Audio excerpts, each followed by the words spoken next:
Hello dear students, in this video I am going to teach you what is the difference between headline inflation and core inflation. बहुत ही ज़्यादा important concepts है both.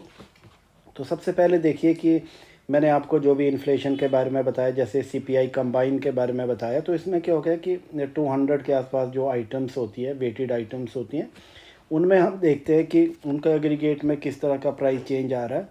तो उसको क्या कह रहे हैं, हेडलाइन इन्फ्लेशन कहते हैं। Headline means headline inflation. Headline inflation में क्या होता है कि इसमें हम कोई भी वोलेटाइल आइटम्स होती है उनको एक्सक्लूड नहीं करते हैं। तो इसलिए आ गया कि हेडलाइन इन्फ्लेशन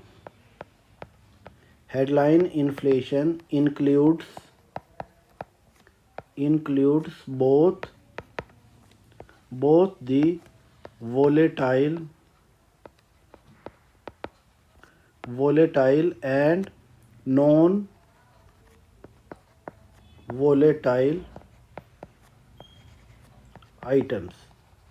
ओके, जैसे मैं CPI कंबाइन की बात करता हूँ, CPI कंबाइन की बात कर रहा हूँ, तो इसमें क्या होता है कि 200 के आसपास जो 200 आइटम्स हैं, तो इन सब को हम इसमें इंक्लूड करेंगे। तो 200 में कुछ वोलेटाइल आइटम भी होगी और नॉन वोलेटाइल भी आएगी।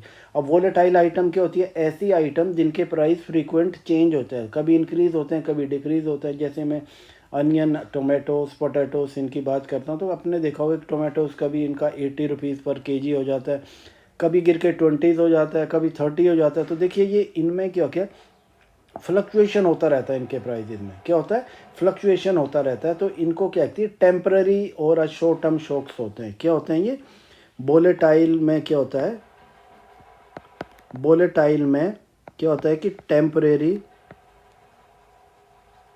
टेम्परेरी प्राइस चेंजेज होते हैं। ठीक है, तो हेडलाइन इन्फ्लेशन में क्या होता है कि दोनों तरह की वोलेटाइल और नॉन वोलेटाइल आइटम को हम इंक्लूड करते हैं। ठीक है, तो that is known at the headline inflation. अब आता है बात हमारी कोर इन्फ्लेशन की। तो देखिए हेडलाइन इन्फ्लेशन में जो वोलेटाइल आइटम होती है, अगर आप उनको इंक्लूड करते हैं तो आपको एग्जैक्ट इन्फ्लेशन का अच्छे से पता नहीं लग पाएगा। अभी जो है टोमेटोज़ या टमाटर जो है उनका प्राइस जो है 80 रुपीज़ हो जाता है और आप उसको इंक्लूड कर लेते हैं, तो वो क्या बताएगा, इन्फ्लेशन बताएगा। पर हो सकता है कि 20 डेज़ के आफ्टर वो 20 रुपीज़ का हो जाता है। तो इसका मतलब जो हमने इन्फ्लेशन का मेज़र किया वो एक्चुअल में वो राइट मेज़र नहीं है। ठीक है, वो सही से हमें इन्फॉर्मेशन नहीं दे पा रहा है। तो इसलिए कोर इन्फ्लेशन का जो है यहाँ पे कोर इन्फ्लेशन का इन्वेंशन हुआ। तो कोर इन्फ्लेशन क्या करती है, इट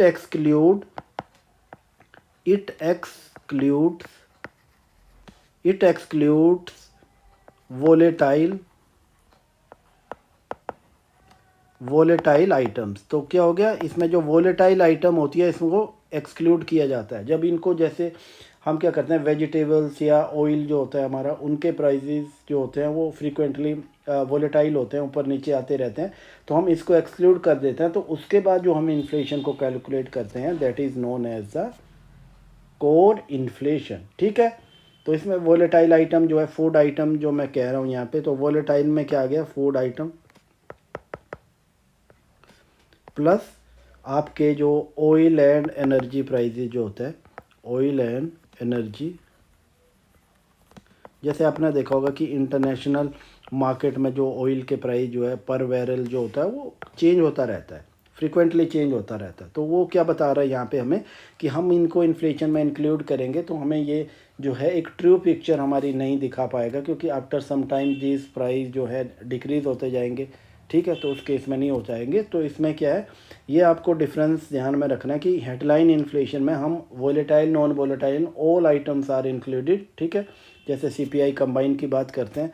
पर जब हम कोर इन्फ्लेशन की बात करेंगे तो वोलेटाइल जो आइटम है उनको हम एक्सक्लूड कर देते हैं। ठीक है, तो तभी हमें जो है एग्जैक्ट या सही से इन्फ्लेशन का हमें नॉलेज होता है। फिर देन अकॉर्डिंगली हम डिसाइड कर सकते हैं कि किस तरह का पॉलिसी एक्शन लेना है। Okay, thanks for watching.